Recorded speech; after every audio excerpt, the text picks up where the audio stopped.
Life has a curious way of guiding us through winding paths, where every choice and challenge molds us into who we become. For as long as I could remember, the notion of forging my own destiny fascinated me.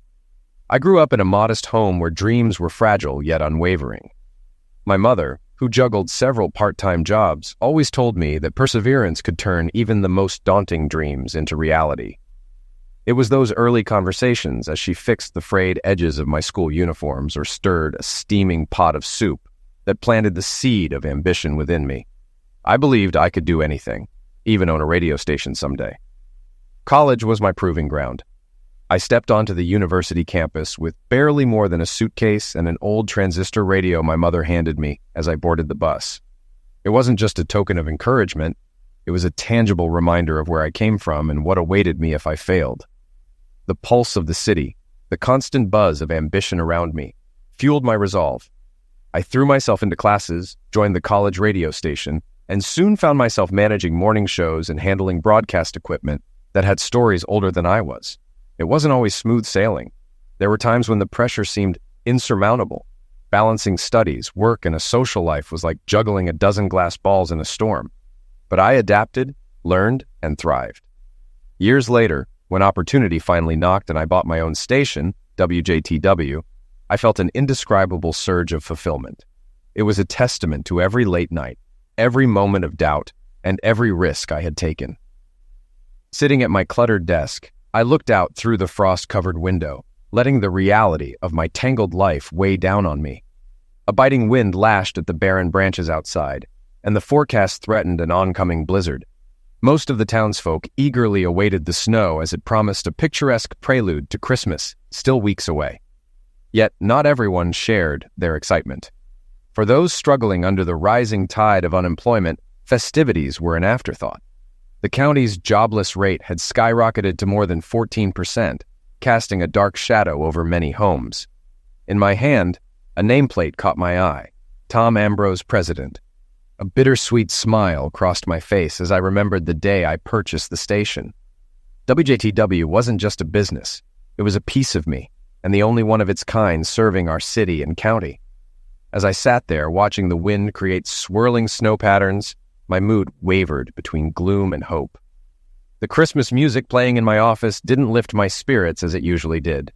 These were desperate times, with bankruptcy looming over me, but I had a plan that I hoped would save me. It all started around 18 months ago when Windward Sporting Apparel Company announced the shutdown of all its U.S. operations. Only 2 factories remained, one in New Jersey and the other near Milton, North Carolina, my hometown. Our local factory was the 5th largest employer in the region. Rumors about its closure swirled, and in the end, the decision was made to close. Within 2 weeks, the factory shut down, leaving nearly 200 people unemployed. Those were 200 direct jobs lost.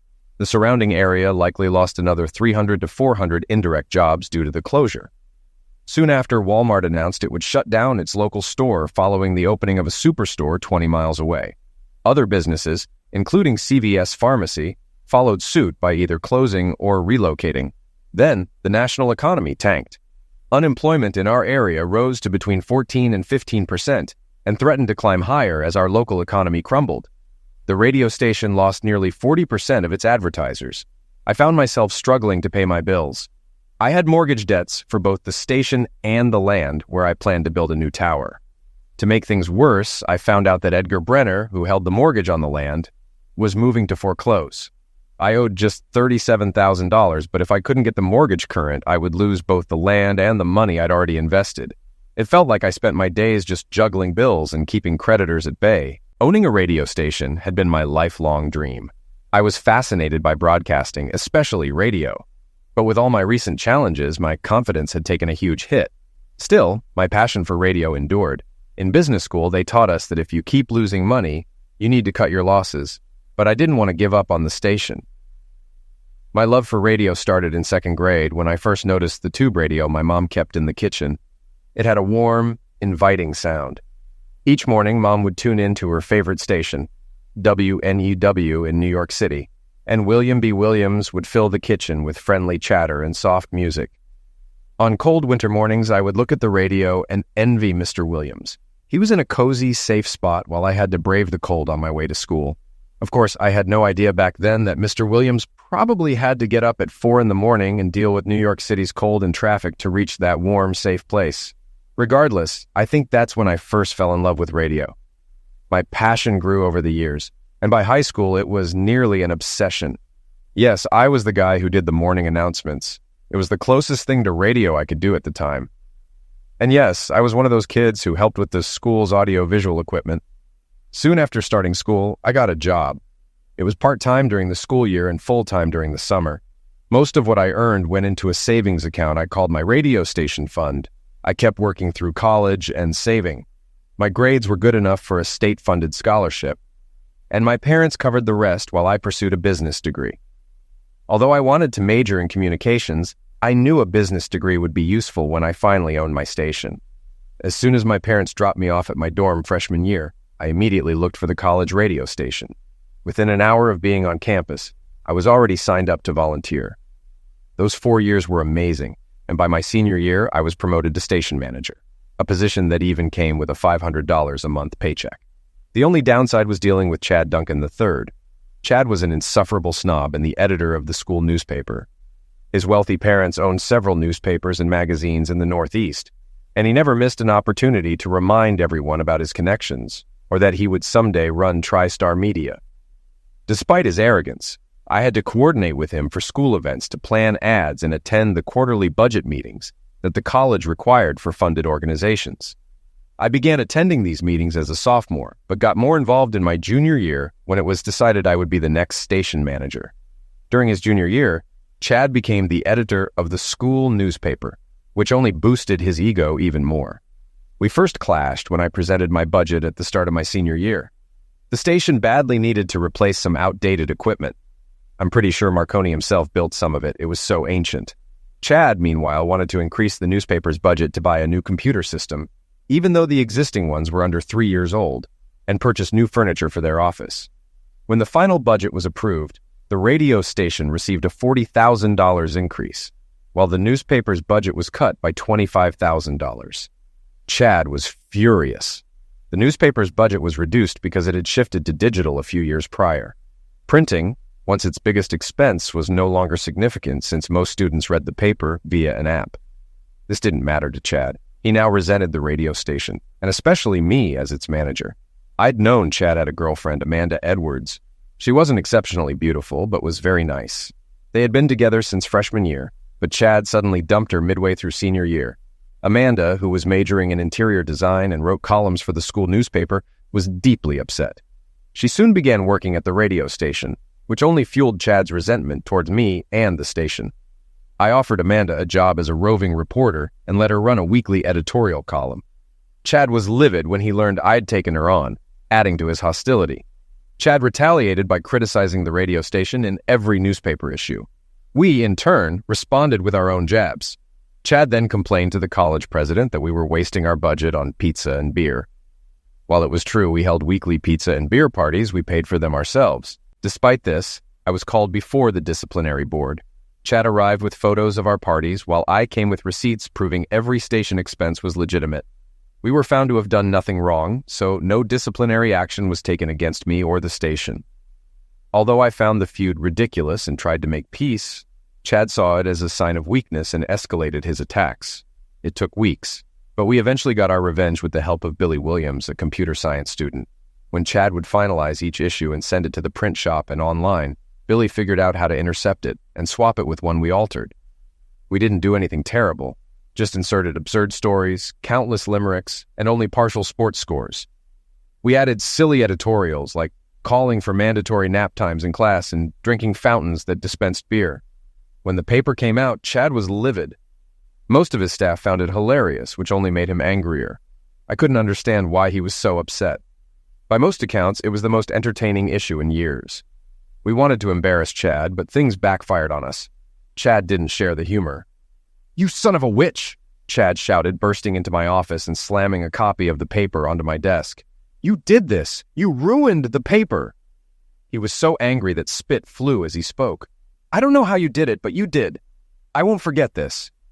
With that, he stormed out of the radio station, and I smirked, putting the event out of my mind. One positive outcome of our prank was that the negative articles about the radio station stopped. I assumed Chad had finally moved on. However, the truth was that the administration had already reprimanded Chad, suspecting he was abusing his position at the paper. Chad was not the kind to forgive or forget. Soon after the fake paper debacle, Amanda and I began dating. At first, it was casual, but things got serious over time. Initially, Amanda was just a volunteer, but we grew close, became friends, and eventually started dating.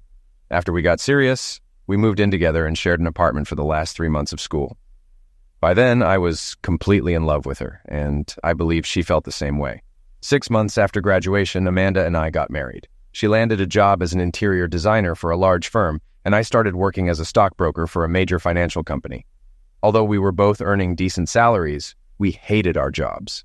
Amanda despised her boss, and I couldn't stand selling the financial products my company pushed because I believed they were flawed investments. We carried on for about a year until Amanda came home one day and announced she was quitting her job to start her own interior design business.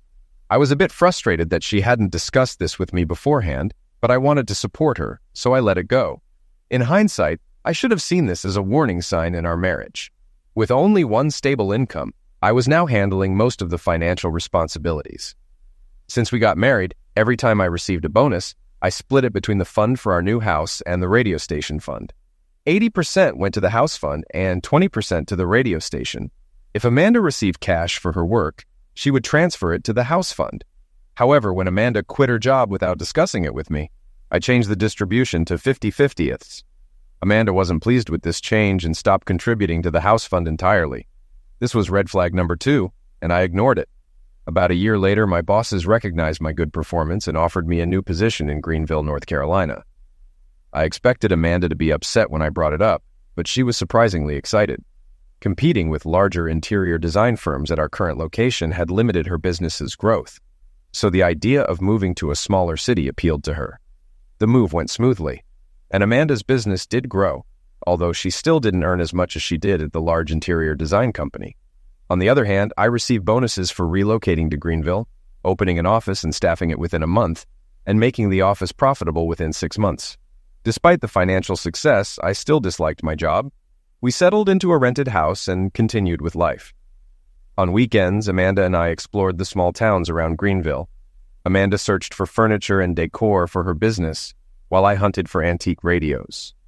I managed to buy 5 radios, including the exact model my mother had in the kitchen when I was young. One day, one of our trips changed everything. We decided to visit Milton, a small town. After browsing the antique stores on one side of town and having lunch at a charming diner, we set out to explore more. We turned onto a side street and ended up in a quaint residential area. I wanted to head back, but Amanda wanted to continue. I reminded her there were more antique stores to see on the other side of town, but she was captivated by the variety of houses. As we rounded a corner, Amanda spotted a stately 2-story colonial a couple of blocks away. She insisted we check it out, and as we approached, she was excited to see a for sale sign in the yard.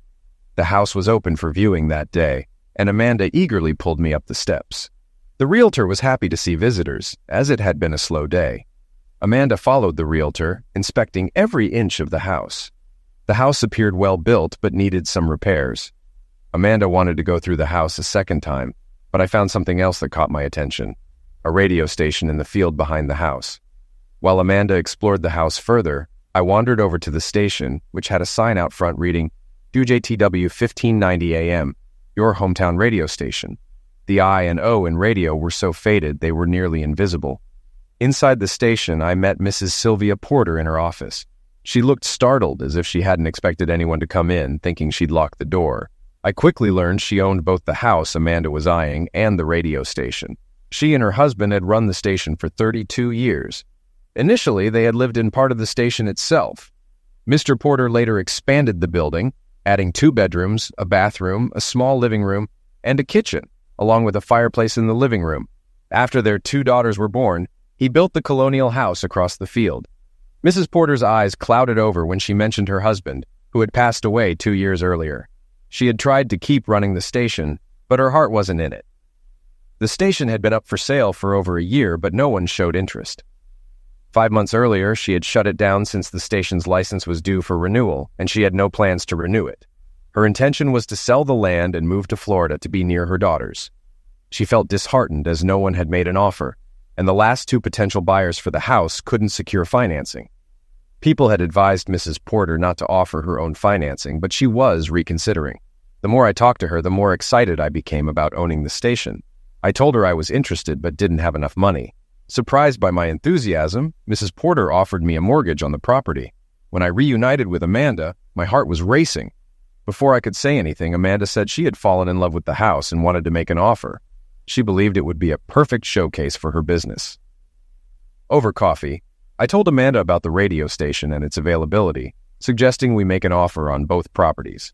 Initially, Amanda was hesitant when I laid out the idea of buying both the house and the station. She thought we should use the combined funds to make a larger down payment on the house and save the rest for repairs. Although the house was well built, Mrs. Porter hadn't maintained it well. It needed new paint inside and out, the flooring had to be replaced, some window panes were cracked, and the porch decking needed repairs. Several railing spindles were also broken and needed fixing or replacing. Knowing Amanda would be upset if I dismissed her idea outright, I explained that buying both properties could get us a better deal. I also shared my confidence in convincing Mrs. Porter to finance both purchases. By the end of our conversation, Amanda agreed. We made an offer of $200,000 for the house. After researching the value of the 10 acres of land that came with the station, I estimated it at $75,000. Factoring in the depreciation of the station's equipment, I offered $100,000 for it. Mrs. Porter accepted our offer and agreed to finance the house at 4% interest and the station at 7%. We signed the paperwork that day, and 4 weeks later, we closed on both the house and the station. Amanda and I were thrilled. We put $30,000 down for the house and $20,000 for the station. The remaining balance in the house fund went toward renovations, and I used the $8,000 left in the radio station fund for operations. We moved into the house 2 days after closing. The 45-minute commute to Greenville was tiring, but I reminded myself that owning the radio station made it worth it. The steady paycheck also eased the stress of managing both mortgages. As soon as we moved in, we started the renovation. I hired a painter to handle the interior and exterior, while Amanda worked with a flooring company. They convinced us to refinish the main floor's hardwood, add carpeting to the stairs and bedrooms, and lay tile in the kitchen and bathrooms. Amanda also hired a handyman to repair the windows and the broken railings. At the radio station, my first step was contacting Scott Wainwright, Mrs. Porter's contract engineer, for a complete assessment of the station's needs, prioritized by importance. Scott's report covered every piece of equipment in the studio chain, from the main studio and monitors to the transmitter, as well as connections to the tower. He suggested replacing a few small items immediately and strongly recommended a new automation system. "Tom," Scott said, pointing at the system he recommended, "with this setup, you can run the station all by yourself." That convinced me. Despite its nearly $4,000 price tag, I bought it. I programmed the station to play hits from the 60s, 70s, and 80s, along with classic country music.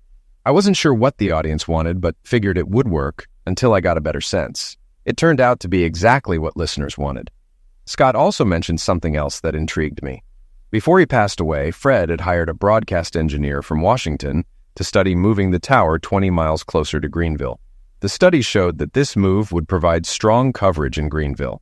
I learned that Fred had already submitted an FCC application for the move, and it had been approved. However, the application would expire in 3 months. I quickly applied for an extension, which was granted. But the main obstacle was the $125,000 cost of building the new tower and ground system, excluding the land. That was money I didn't have. I put the project on hold and focused on raising funds. I took a week's vacation to help with home renovations and programmed the music into the new automation system. After loading the music, station IDs, and liner notes, I turned the station back on. To my surprise, the response from the local community was overwhelmingly positive. Just 2 days after going live, my first advertiser, Herb Canner from the local funeral home, walked in. I got to work. For the next 18 months, 2 issues loomed over my otherwise happy life. The first was that I still hated my job and the commute. The second was finding out Amanda couldn't have children. I was devastated by this, but Amanda surprisingly wasn't and refused to consider adoption. This should have been my third warning sign about Amanda, but I missed it too. Of the 2 problems, I could only solve one. The other I had to learn to live with. One night, I told Amanda I wanted to quit my job in Greenville. She was initially upset and worried. Her design business hadn't grown as she had hoped, and she was still only making about 80% of her previous salary. Amanda insisted I not quit, so I decided to show her the financial benefits clearly. The next day, after finishing my work early, I spent the rest of the day creating a spreadsheet to demonstrate how we could maintain our lifestyle even if I left my job. I showed that the revenue I was putting into the station could cover all but around $1,000 a month of our expenses, and I was sure I could make up the shortfall by having more time to sell ads. That potential gap was enough to make Amanda reconsider, so I added one last option I was embarrassed not to have thought of earlier: free advertising for Amanda's business on the station. That evening, Amanda softened when I shared the plan and was excited about the free advertising, especially the idea of voicing her own commercials. I couldn't believe I hadn't offered it sooner. I had been too focused on finding new paying clients. My strategy was straightforward. I visited at least a dozen businesses each week, including current and potential advertisers. I would introduce myself to the owners or managers, hand out small promotional items like pens, notepads, or calendars, and talk about the benefits of radio advertising, presenting our rates. I encouraged them to voice their own ads to make their business feel more personal, so new customers would feel familiar walking in. For the next 3 years, I lived my dream. I had a wife I loved and believed loved me. I fulfilled my lifelong goal of owning a radio station, and business was going well. But as I mentioned, life eventually descended from those highs into chaos. I reached a point where I nearly lost everything. Yet, I didn't give up and slowly began to claw my way back. I had to fight for myself and everyone who relied on the station. One person who particularly depended on the station was Lou Talbert. He worked the night shift at the Windward plant and had been a DJ in major cities for 20 years, before booze derailed his career. A month after the station relaunched, I realized I needed more voices than just mine, and sometimes Amanda's. Unsure if I could afford to pay anyone, I was surprised when Lou walked in and introduced himself. Though it was only 11 a.m., I could smell booze on him. But I was intrigued when he spoke of his experience at various radio stations. So I took a chance and hired him for a morning show from 7 to 9. When people learned I'd hired Lou, they said I was making a mistake. But Lou was committed. He showed up on time every weekday, and one of my rules was no drinking before or during the show. At first, Lou restricted his drinking to the afternoons, then just to weekends, and eventually quit altogether.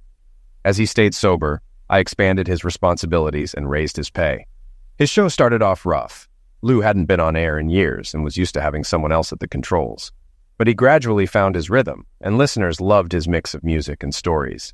Lou shared tales from his life and stories of the neighborhood and people he'd encountered, filled with struggle, sacrifice, love, triumph, and redemption. I was amazed at how he consistently found new stories to tell. Though he never mastered the remote control smoothly and often made mistakes, these quirks endeared him to listeners. The next person to find refuge at the station was a skinny, red-haired young man with pimples who wandered in one day. His unwashed state was unmistakable. Even from 15 feet away, his smell was noticeable. Later, I learned his story. Jimmy Saunders' father had abandoned the family, leaving his mother, who struggled with heavy drinking, to raise 4 children on her own. "What can I do for you, son?" I asked gently. His eyes widened with fear. "I'm sorry. I'll leave," he stammered, turning to go. "Hey!" I called after him, stopping him in his tracks. "What's your name?" "Jimmy Saunders, sir," he said, turning back, his voice shaky. "Well, Jimmy Saunders, would you like a tour of the station?" I offered. "Really? That would be great," he replied, disbelief evident in his tone, then quickly added, "if it's not too much trouble." "No trouble at all," I assured him with a smile. "There's nothing better than showing someone your radio station. Even though I don't truly think of it as my station, I see it as belonging to the people of Calvary County." Jimmy reminded me of myself, minus the red hair and pimples. He was captivated by everything he saw, and I enjoyed watching his face light up as we moved from room to room. It was like seeing someone discover a passion for radio firsthand. When the tour ended, I could tell he didn't want to leave, so I asked if he'd like to volunteer at the station. Jimmy's face lit up, and he nodded eagerly. I handed Jimmy 2 WJTW t-shirts, which he clutched tightly to his chest. The expression on his face spoke volumes. Those t-shirts meant far more to him than their monetary value. "There's just one thing," I said, pausing to choose my words carefully. If you're going to work here, you'll need to shower before coming in. Jimmy's face shifted instantly from joy to anxiety. We don't have running water at home, he admitted, his voice trembling. The pipe burst, and my mom doesn't have the money to fix it. And gym class isn't running at school, so I can't use the showers there. That's not a problem, Jimmy, I said softly, reassuring him. Bring some clean clothes tomorrow, and you can shower here. That's how Jimmy started working for me. Initially, he just cleaned the station, but soon I began teaching him how to use the equipment in the production studio. He picked it up quickly, and before long, he was filming commercials. Then I started paying him, just $100 a week, but to Jimmy, it was a windfall. He used every penny to buy food and clothes for his siblings. After 3 months, I put him on the air for the evening shift. He hosted a show that continued our music programming, but also covered school events. The show gained popularity, and Jimmy's social standing at school improved. He was no longer the outcast everyone avoided. I also taught Jimmy how to set up equipment for soccer games, and even let him run the broadcasts or be the color commentator during soccer season. Eventually, I gave Jimmy the afternoon show, which he hosted for 2 years before he was offered a DJ position in a larger market.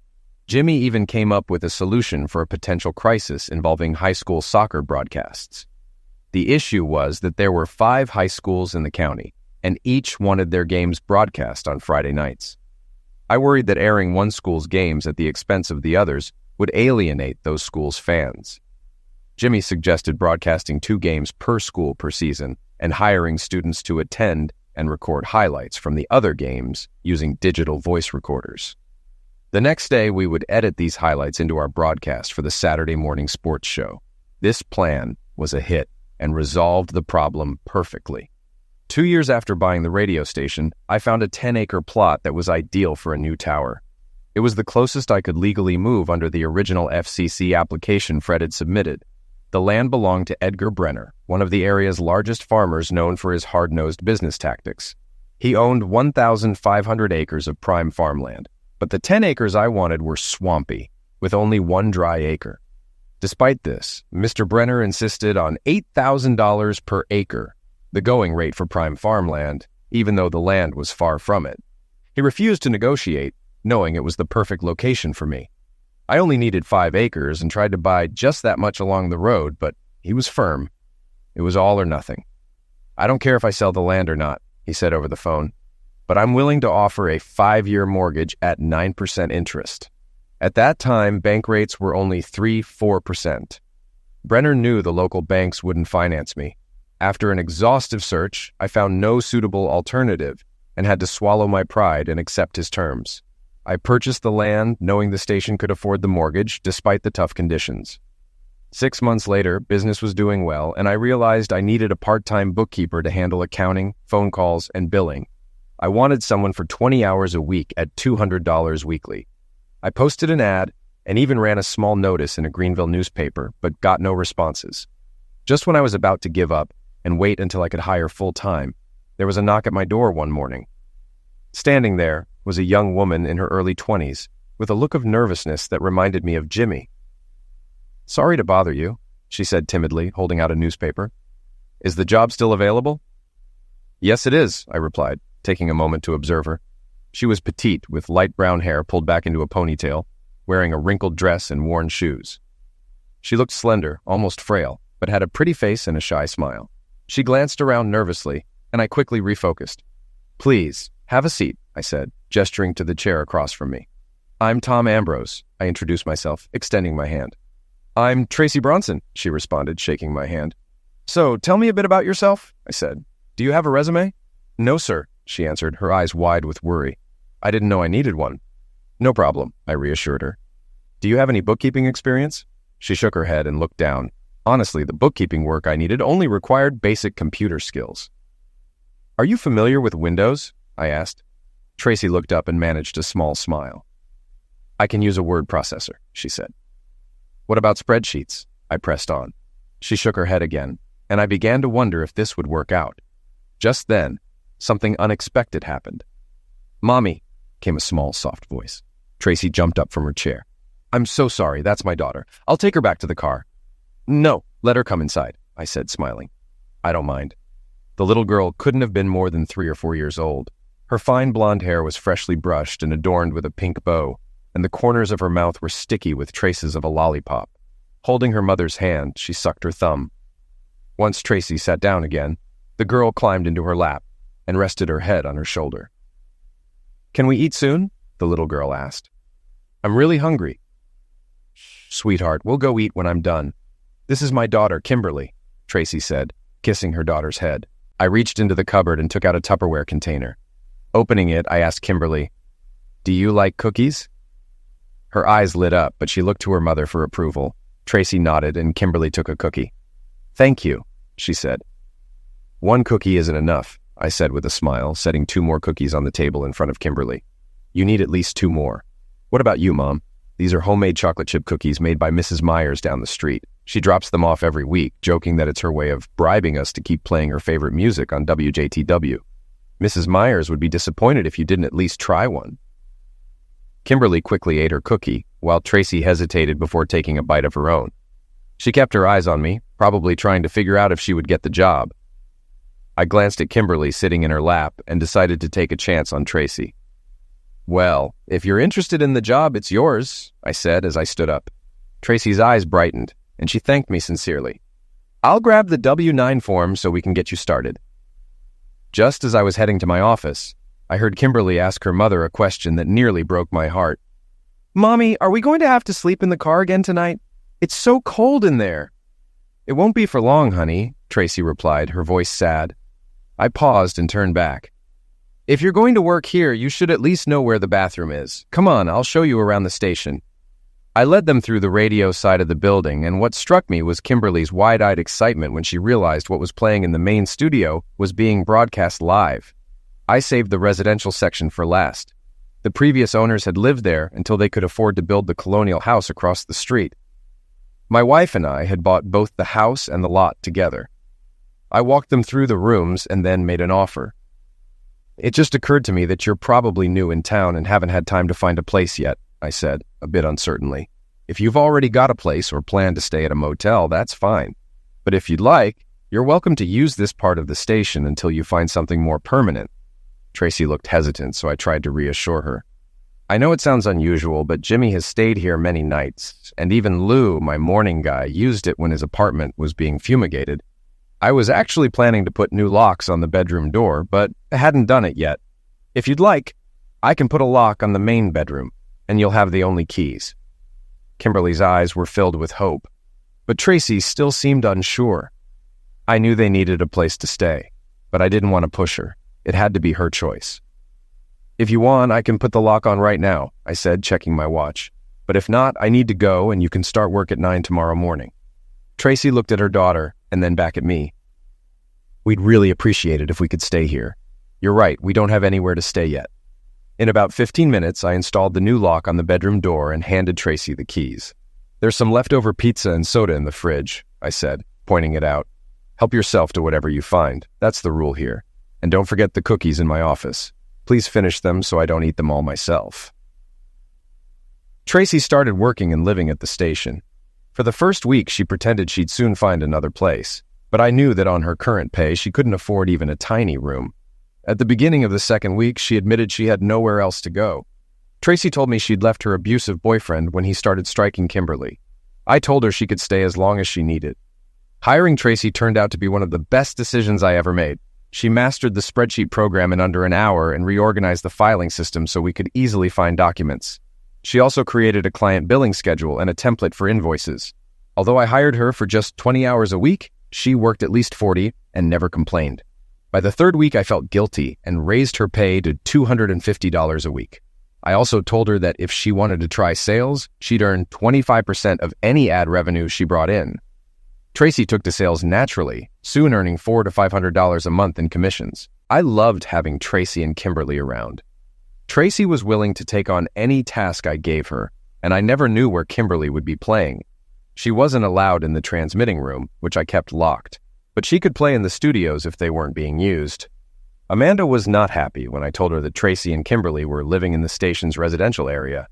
Even after explaining that they had been living in their car, Amanda didn't care. She was more concerned about how it looked for a young woman to be staying there, especially with her daughter.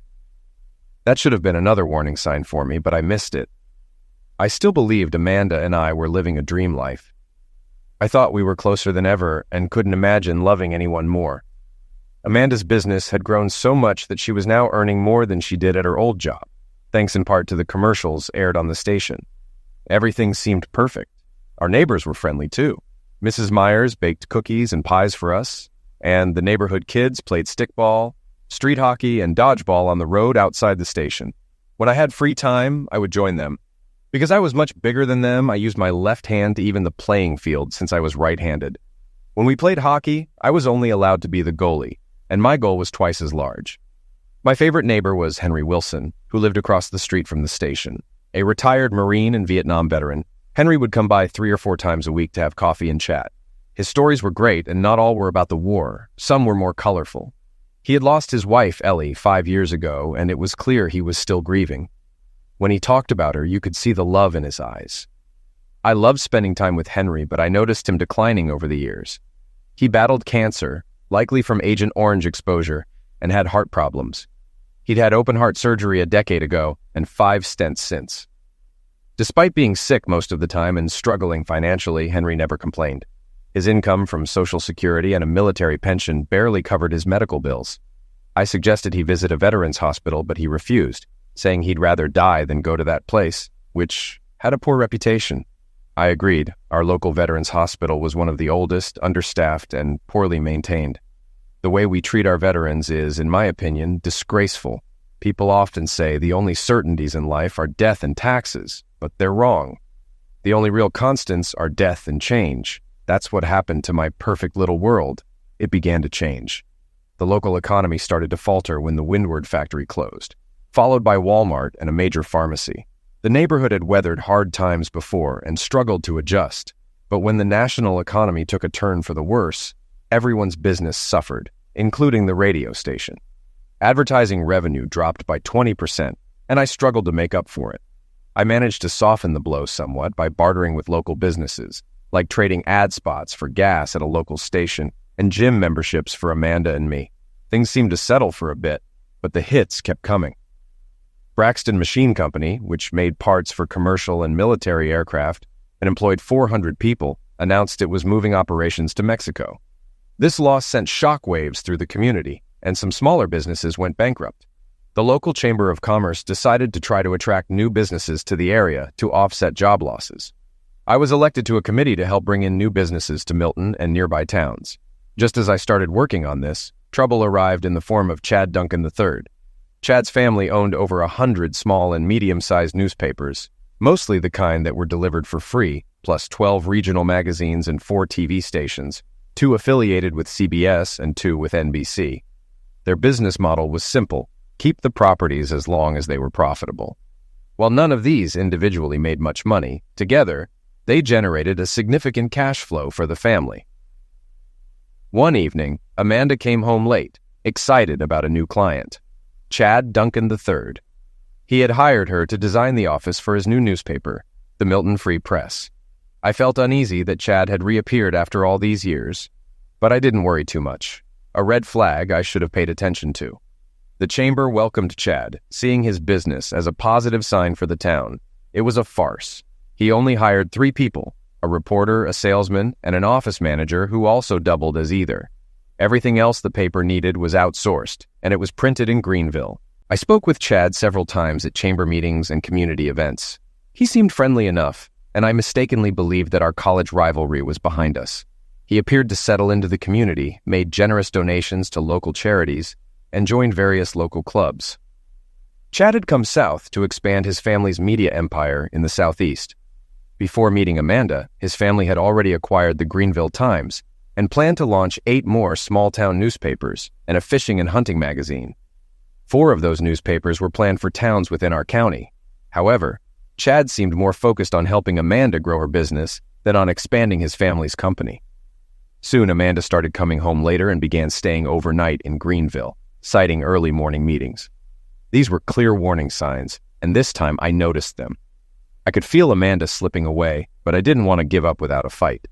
I sent her flowers, bought her small, thoughtful gifts, and tried to plan romantic dates, but nothing worked. That's when I decided to put a tracker on her phone. I discovered that Amanda was spending those overnight stays with Chad. The battle was over, and I had lost. I seriously thought about driving to Greenville and confronting Chad, but that would only end with me in jail, while Chad would look smug behind the bars. Alongside my financial struggles, my wife of 8 years had betrayed me. Amanda leaving me was painful enough, but her choosing the man I loathed most only added to the hurt. Dwelling on it too long made me feel like I couldn't breathe. I knew I had to confront Amanda, but I refused to become like my Uncle Fred, who begged and pleaded for his wife to come back after she left him for her boss. Watching him have a nervous breakdown and be hospitalized was sad and humiliating, and I vowed never to be like that. So I planned to tell Amanda it was over, but she beat me to it. One evening, I came home to find Chad and Amanda in the living room. Amanda looked uneasy, and Chad wore a smug smile. "Tom, we need to talk," Amanda said, glancing at Chad. That night, everything clicked into place. Chad had promised to get back at me for the prank I played on him with the college newspaper, and now it seemed he'd succeeded by stealing my wife. Two things helped me get through the divorce. First was the tone I set when Amanda told me she wanted a divorce. It took all my strength, but I simply nodded and said, "Okay." Amanda seemed unsettled by my lack of reaction, and Chad was clearly annoyed that I didn't break down. This convinced me that pretending the divorce was no big deal was the right move. Negotiating the terms was a different story. I knew Amanda wanted the house, and she knew I wanted the radio station. She thought it was fair to get the house and half the station. I remained emotionless, even then. I told Amanda she could have half of the station. However, since it was losing money, she would also take on half of its debts. This cooled her enthusiasm quickly, as she didn't want any part of the station. After more negotiations, we agreed to appraise both properties. If the radio station was worth more than the house, I'd pay Amanda half the difference. If the house was worth more, she'd owe me half. Two separate appraisals showed that the house was worth $20,000 to $40,000 more than the station. Amanda was furious and said she wouldn't pay me $10,000 if we used the lower appraisal. Her refusal irritated me, but I didn't show it. Instead, I had my lawyer bring up child support, since Amanda was now earning more from her business, largely thanks to Chad's involvement. When this came up, Amanda had another outburst. The divorce reached a standstill until I suggested a private meeting. While working through that, I still had to keep the station running. During this time, I spent too much energy thinking of ways to get back at Amanda and Chad, but most ideas were impractical or would land me in jail. Eventually, I came up with two plans to hurt them in small but meaningful ways. First, I pulled all of Amanda's commercials off the air. Then I approached Maggie's Interior Design, a small firm 2 towns over, and offered ad spots at an unbeatable rate. Maggie accepted immediately. When Amanda noticed her ads had been replaced, she called me, demanding to know why her commercials weren't being aired. "You've got to be kidding, Amanda," I said. "We're getting a divorce. Did you really think I'd keep airing your ads for free?" That was just the first shot. When Amanda tried to buy airtime, I told her no spots were available. My soon-to-be ex-wife was livid, but I just hung up with a smile. The next step I took was to target Chad's business. If I had been thinking clearly, I might not have done it, but I approached every advertiser in Chad's newspapers and pitched the idea of splitting their ad budget. The plan was for businesses to buy smaller newspaper ads and use the rest for radio spots. The idea was that radio ads would attract attention to their business and prompt people to notice their newspaper ads. To my surprise, the strategy worked. We managed to convince about 40% of Chad's advertisers to go for the deal. The extra revenue helped the station, though it wasn't a complete solution. Chad was furious, which brought me a bit of satisfaction. The divorce dragged on while Chad and Amanda paraded around town like a married couple, which annoyed me. I told my lawyer to inform Amanda's lawyer that we'd take the case to court if we couldn't reach an agreement soon. Eventually, they agreed to meet at her attorney's office, a move that didn't make my lawyer happy. When we walked into the conference room, Chad sat there smirking. I nodded at him with a smile. "Chad, you need to leave," I said. "I'm not going anywhere," Chad snapped, with Amanda backing him up. "Then this meeting is over," I said, turning to my lawyer. "We'll let the court handle it." "Wait," Amanda's attorney said as we started to leave. "Give me a moment to talk with my client." A few moments later, we were invited back in, and Chad left, looking frustrated. "Before we start, Amanda," I said, looking her in the eye, "I don't know what I did to deserve the way you treated me. If you wanted out of the marriage, you didn't have to cheat. You could have just told me, and I would have agreed to a divorce. I expected more from you, and I can't tell you how disappointed I am." Amanda blushed, but said nothing. I wasn't holding my breath for an apology. My lawyer stepped in. "Mrs. Ambrose, I have both your and Tom's income records for the past 2 years. You made about $30,000 more per year than Tom. The court could order alimony payments of $300 to $500 a month." "That's ridiculous," Amanda shot back. "Tom, if this is your way of trying to hurt me, I'll fight you." I responded calmly, "Amanda, I don't want alimony, but you won't pay me half the difference in value between the house and the station. Your lawyer will tell you that the court could make you pay at least $10,000, and may even use the average of the 2 appraisals, which is $15,000. The court could even go with the higher value, $20,000, and possibly add alimony. So let's compromise. Pay me $15,000, and I'll waive any alimony." Amanda looked at me for a long time before the anger in her eyes gave way to cold logic. The love she once had for me was clearly gone. After a pause, Amanda agreed to the compromise. "Then we're done here," I said, trying to sound upbeat. Before leaving, I approached Amanda and kissed the top of her head to unsettle her a bit more. "I hope you and Chad are happy," I lied. I turned at the doorway and waved. The uncertainty and confusion on her face were satisfying, even if only a small victory. The second thing that helped me through the divorce, and perhaps the most important, was Tracy and Kimberly. They were bright spots in an otherwise painful time. While my relationship with Tracy remained strictly professional, it was comforting to have someone in my corner. Tracy was shocked when she learned what Amanda had done, but the divorce forced me to make some significant changes. When I had to move out of the house I'd shared with Amanda, Tracy asked if she should find an apartment. "No, don't spend money on an apartment. We can share the living quarters," I said, adding a light joke. "Don't worry, I'll put a lock on my door so you can't take advantage of me." Tracy blushed, and I immediately felt awkward. "I'm just kidding. We'll just be roommates, unless you'd prefer your own place." No, Tracy quickly said. "Kimberly and I love living here. We'd be happy if you stayed permanently." I was relieved they were staying. I couldn't bear the thought of loneliness on top of everything else. Having them around helped me start to heal as weeks turned into months. What began as an employer-employee relationship turned into a friendship and then a close bond. 2 months after my divorce, I finally gathered the courage to ask Tracy out on a date. Life didn't become perfect after Amanda left, but peace gradually settled into my days. The radio station, once a symbol of ambition and struggle, became a sanctuary filled with new memories. Tracy brought warmth and order, her quiet strength helping me rebuild myself, one day at a time. Kimberly's laughter filled the halls, her giggles bouncing off the walls as she played near the consoles or watched me work with wide, curious eyes. Lou and Jimmy were constants, their presence and stories filling the station with life, a reminder of how far we'd come. Tracy and I grew closer in those months, sharing long talks on the porch under star-studded skies and quiet moments in the break room after hours. One evening, as the snow fell outside and the world seemed wrapped in a blanket of silence, I shared a memory from my childhood, my mother tapping out rhythms on the kitchen counter as she sang along to the radio. Tracy listened intently, her eyes warm with understanding. When I hesitated, she reached out, her fingers brushing mine. That touch said everything. I wasn't alone anymore. Winter tested the community as it faced economic blows and harsh weather, but I doubled down at WJTW, putting in late nights with Lou and ensuring Tracy felt secure in her role. We introduced new segments featuring stories from locals, tales of resilience that resonated with listeners. Henry Wilson even joined us on air one evening to share a story from Vietnam, and the phone lines lit up with calls thanking him for his service. I watched as tears gathered in Henry's eyes, moved by the power of connection.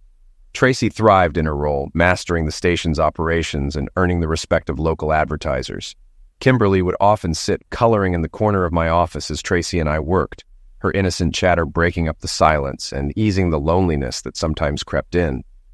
It started to feel like a family, even though I was hesitant to name it, afraid of shattering what we'd built by defining it too soon. One evening, after a particularly long day, Tracy stayed behind to help tidy up.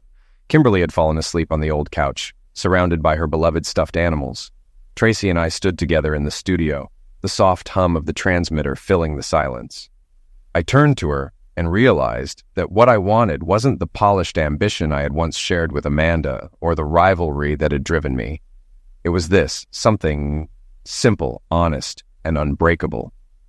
"Tracy, I started, but she stepped closer, silencing me with a smile.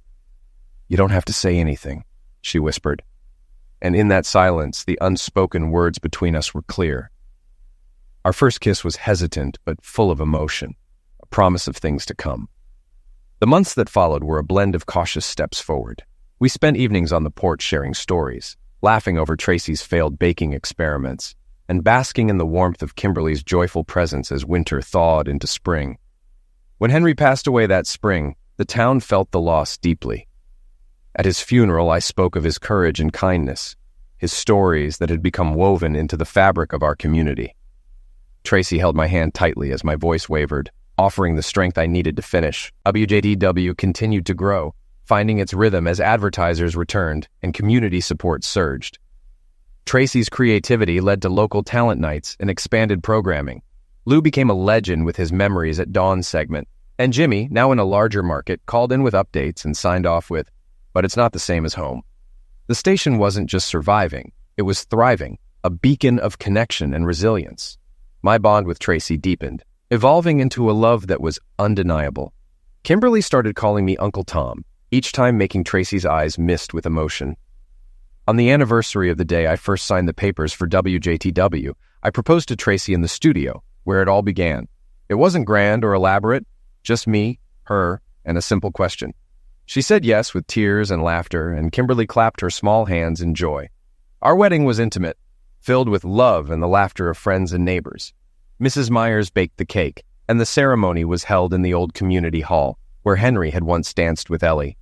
Tracy walked down an aisle lined with wildflowers picked by neighborhood kids, Kimberly scattering petals with all the solemnity of a child taking her role seriously. Lou, now retired but ever present, narrated the event live on air, speaking of love, loss, and new beginnings.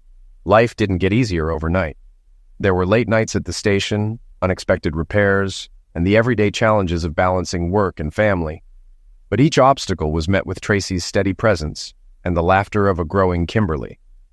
The station became more than just a business. It was a living testament to second chances and the community's unwavering spirit. On the 10th anniversary of my ownership, we hosted a town event that brought everyone together. Tracy and I flipped the switch to play a song my mother used to love, a nod to the past and a reminder of how far we'd come. The music floated over the crowd, blending with the sounds of laughter and the rustling trees. Tracy stood beside me, her hand in mine, and whispered, "We did it." I squeezed her hand, looking out at the town that had weathered storms, economic struggles, and personal trials. "Yes," I said, feeling the weight of it all settle in my chest. "We really did."